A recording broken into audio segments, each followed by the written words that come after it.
Thank you, Mitch. Thank you so much. Good morning, good afternoon, and good evening to everyone joining us today. Welcome to this Women in 3D Printing panel discussion, from research to education to industry. So as Mitch mentioned, my name is Negin. I will be the moderator for the session. And just before we begin, I'd like to say I'm joining in from Melbourne and the land of the Wurundjeri people, and I'd like to acknowledge them as the traditional owners, and I pay my respects to their elders, past and present. So today, I am joined by two phenomenal women, Niina and Jessica.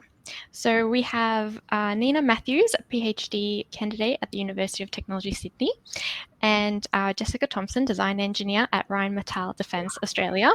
These ladies have two diverse fields of expertise in additive manufacturing, and I'd like them to give us just a quick introduction, say hi, and introduce yourself. Niina, would you like to go first? Thanks, Megan. Thanks for the introduction. And hi, everyone. Thanks for joining in, no matter what time it might be at your end. As Negin mentioned, I'm speaking to you from Sydney, from the land of the Darug people, who I acknowledge as the traditional owners. And I would also like to acknowledge the elders past, present, and also emerging. My career path in technology started quite early. So straight after high school, to the horror of my parents, I went to TIPE, or the vocational school as they called it in Finland, and got my car mechanics degree. But to their great relief, I then went to get a traditional bachelor degree in engineering. I've worked in managing supply chain, managing complex IT systems, and my last roles were at very high corporate level doing just that. But then 5 years ago, I went back to uni and I switched careers to medical science. And when I was doing that, I discovered 3D printing in medicine, but also 3D bioprinting. And I'm now very privileged to be doing a PhD project in biomechanical engineering. And I'm working in a lab that is finding a way to fix broken hearts. So I'll pass now to Jessica. If you could introduce yourself to everyone joining in. Jessica, sorry, I think you're mute.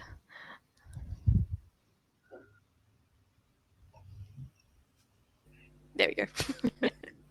Hi, I'm Jessica. I'm joining from the Redlands Coast. So our local people are the Wandamuka tribe. So I would like to respectfully acknowledge them as the traditional owners of the land I'm presenting from, and the elders both past and present and emerging. I'm a design engineer working with Rheinmetall, as Mitch mentioned. I'm working on infantry fighting vehicles currently, but I've had background in education where we were using additive manufacturing along with a whole bunch of other technologies, robotics and all sorts of things. And then prior to that, I was in research, looking at a few different things from neuroscience through to biomechanics and orthopedics. So got to use a little bit of 3D printing through all of those things, but not necessarily have it as the focus of my career and job, just using it as a tool. Okay, thank you, Jess. Thank you both. So before we kick off, I wanted to say we'll have the panel discussion, and at the end, if you guys have any questions, please feel free to pop them up in the Q&A on the right-hand side of your screen, and I will sing it out to the panelists at the end. So this particular topic I find so interesting. I think it's really relevant to everyone joining in today because we have people from diverse backgrounds in additive manufacturing, both in industry and in the education sector. So definitely it'll be worthwhile. And I think your two diverse backgrounds would make it even more interesting because it's not my field of expertise and I'm just keen to learn more about it. And so with me, I've hopped from research to industry, and then I was motivated to go back to do my PhD because I really wanted to do research that had an impact. And funnily enough, I ended up in additive manufacturing because I feel like it's a very hot topic and it is a way of the future. So you've had a similar experience, Niina. Would you like to tell us about what motivated you to go from the corporate world to the research field? So if I look back, I think I've always been the square peg in the round hole, in the sense that the traditional engineering career and the traditional engineering degree that I got from Finland didn't quite fit. I mean, I heard some academics from my uni saying later on, oh, she may graduate, but she'll never be an engineer. Well, you'll get a postcard when I get my PhD. So it's never quite allowed the creativity that I've wanted. I enjoyed the work I was doing in supply chain and systems management. It was fast-paced, it was interesting, it was problem-solving, but it seemed to be very limited in terms of where you could go with your own ideas. And I don't think it was just because of the industry, but it was also, in some ways, the culture of people being very focused on one role or focused on delivering one outcome. So I wanted to go back to university for the joy of discovery. The other side of it was also that working for something like getting products delivered to a shelf or working for consumer business, it didn't anymore line up with my own ethics, or not ethics, but values. So I wanted to go back to discovering more about medicine, medical science, medical research, and it just fit really well. I'm able to ask all the questions again, so I'm sure there'll be a lot of people in my PhD journey who'll go, why does she keep asking all these things? But this is what I'm here for. I want to know everything and I want to ask everything. So I think conducting research and getting to study science encourage us to investigate ideas. And I think we should foster this better in industry. Great. Thank you so much. I really like that creativity and your values aligning with what you're doing. That's to me, that's really important. Jessica, how about you? What made you make the career change that you did, and how was transitioning like for you? Yeah, so it was a bit of a shotgun approach to applying for jobs the first time around. So I landed in research as a research assistant with one of my lecturers offering me the position and then just bouncing between research groups, because as a research assistant, the work isn't as definite. And then like once you reach a certain point with that, it's either do a PhD, and I didn't think I was going to have the ability to find a group that I gelled with properly, or in an area that was interesting enough for me to be able to put forward 4 years of my life, and like the intense stress. So like all props to people who can do a PhD. Like it's an ordeal to get through. But getting into education, it was sort of a job that was closer to my family home. I sort of did it as a bit of a sidestep because I was vaguely interested and I knew all the technology. It was actually a school I went to, and ended up staying there a lot longer than I originally planned because I enjoyed it so much. But with that as well, it's sort of being the lowest rung, but having a lot more background knowledge, you end up butting heads with the people who know better. They all know better. And it was, again, those processes of, do I really want to stay in education where I know I can work in a private school that's really, really tough regulation, like tough on the students, but I don't think I could cope at a public school where the teachers go through quite a lot, dealing with behavioral issues, dealing with parents, dealing with government, all of those levels. And I know I wasn't cut out for it. I love my students, absolutely love them. And I really wanted to get back into industry, and it's been a process. So going from, I was talking to Negin earlier and saying, even just the level of interaction you have with people in a workplace and an office workspace has been a change. Like I've gone from all the kids saying hi to me, my little juniors walking past me like, oh, hi, Miss Thompson, to having to basically force everyone on my walk from the door to my desk to say hi to me every morning. Yeah. Great. Thanks for that. I can relate to that very much.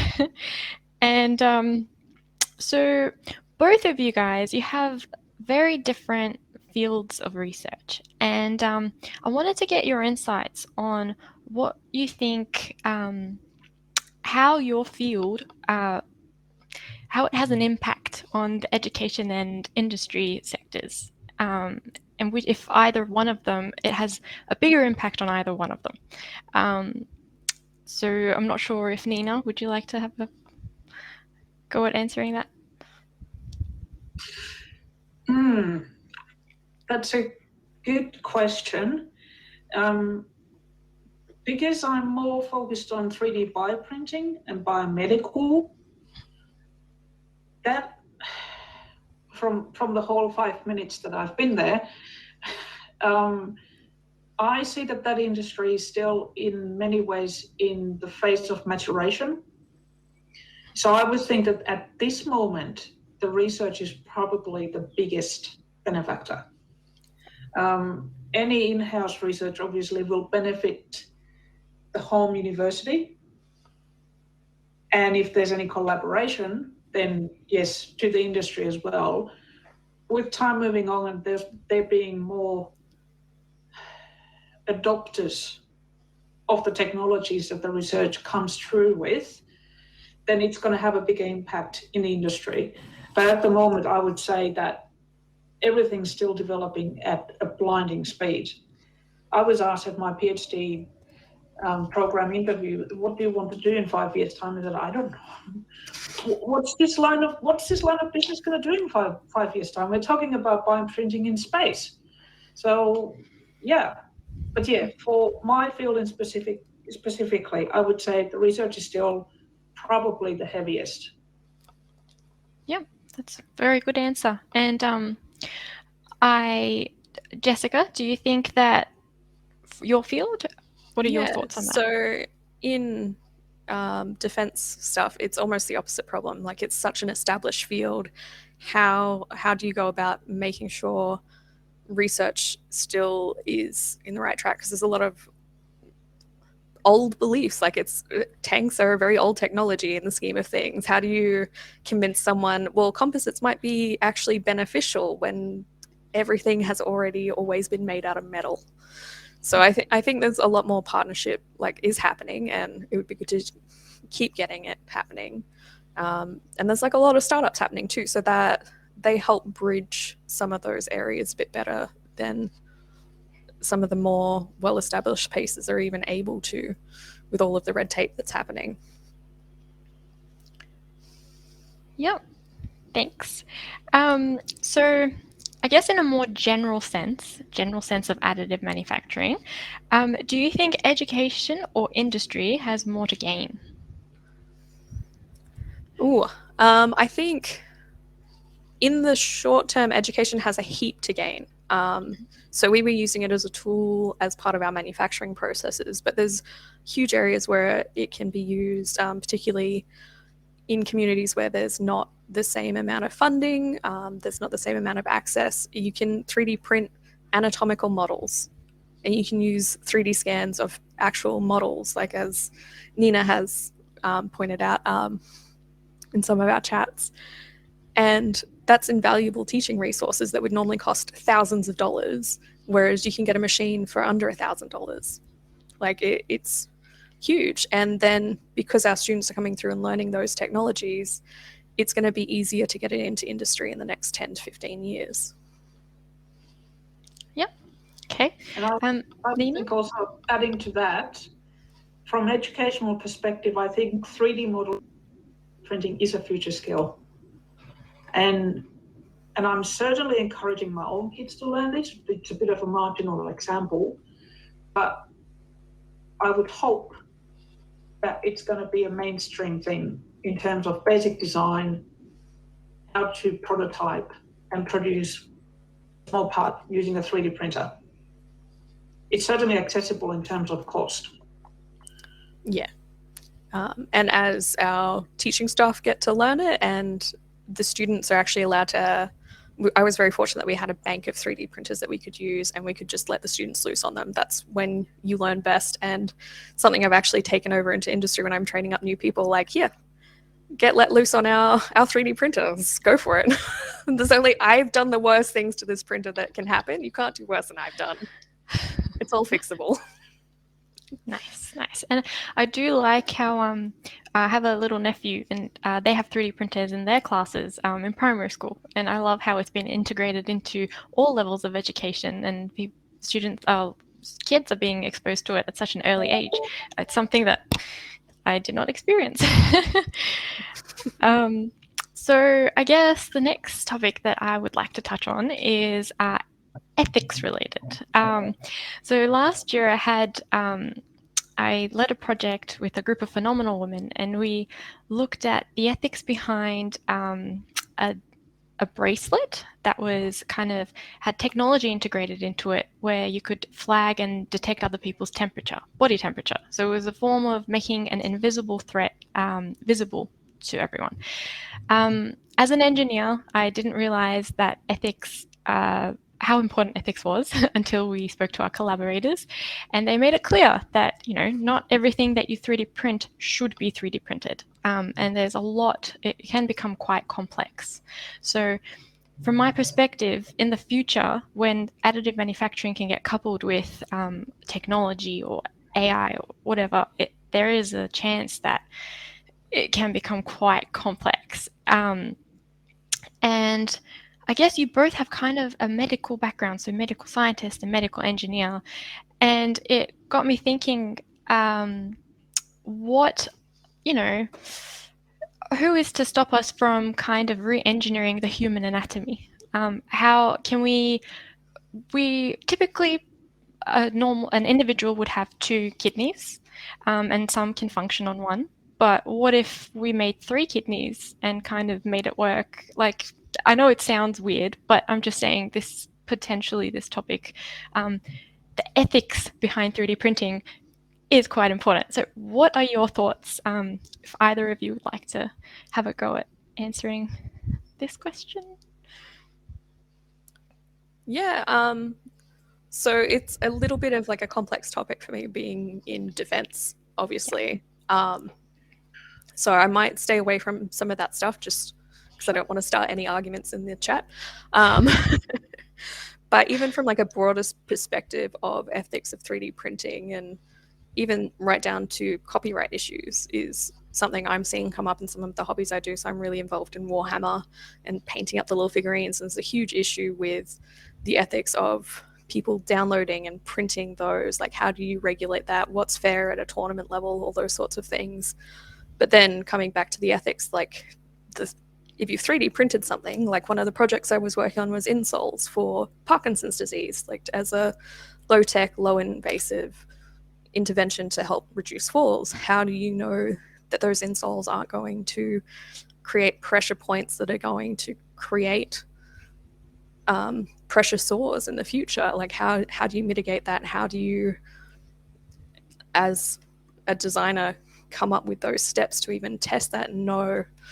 So yeah, it's a huge issue, and it's definitely something that needs more regulation. I can't really speak for the surgical side. Niina, you might have some insights on that sort of stuff. So certainly from what I've seen in anatomy education, 3D models are fantastic tools. And as Jess mentioned earlier, they're cheap. They are very quick and easy to get as long as you have access to a printer. But then we need to start thinking of the ethics. Universities with an anatomical facility often have body donors. So the cadavers are people who've donated their body to science. Now, if we happen to find a variation in anatomy in a cadaver. It would be very good to document it. Well, okay, first of all, you might write a paper saying, case study, we found this, but then how do you preserve that variation? Because these cadavers have a limited cycle that they are kept within the facility. They will eventually get returned either to the family or buried. If we document it, if we take a surface scan, or if we take a CT or MRI, and then produce a 3D model of a structure, even if we can't determine the donor's identity from the structure, is it something that the donor would have wanted to be used? Because once it's potentially shared or printed, the model is out there and it can't be stopped. You know this, you put something in the internet and you can never get it back. So we've had to consider the ethics of that a fair bit. Quite often, the university donor programs, when the people give a consent to use their body or use their remains or once they've donated their body, it specifies that they can be used for university research, but the finer details need to still be tweaked. In terms of what happens in medicine, in general terms, the regulatory side of things is probably the biggest time-consuming factor of translating any application from the bench to bedside. So there are very strict controls, but the ethics of sharing the 3D image is still something I think we're struggling. Thank you, Niina, Negin, and Jess. We are running a little bit short of time. There is actually a question in the Q&A section for Niina. I thought I'll quickly jump to that and put it out. The question is for Niina. It's what is your valuable skill from trade school that you use for fixing hearts? Are you working on implants or valves or mechanics or something else? So the lab that I'm working, we are working towards creating a patch that's printed out of with a hydrogel. So it's like a gel soft patch that will potentially go on top of a heart in the area of myocardial infarction. So the skills that I bring from my mechanical background and experience is to do with the design. How is it going to fit? How are we going to get it in? Is it going to confirm properly? Is the surface going to be so that it actually sticks? And then also the whole printing side of it. How can we print a three-dimensional structure using material that's soft and water-based so that it keeps its shape? So there's a lot of these engineering problems you need to figure out before you even start to think about the cellular side of things. And I think this is where my creativity really comes to the fore. I'm very happy to be using it. Thank you. Thank you. I guess, as Mitch said, it's we're approaching the end of the session, so I'd just like to thank you both for your time. And yeah, Mitch, I'll pass it over to you. Oh, thank you. Thank you. Thank you very much, Niina and Jess, as well, for your insights. If it was so easy to fix broken hearts and to 3D print spare parts, it would have less heartaches, over the time that we were growing up. So thank you very much for your insights.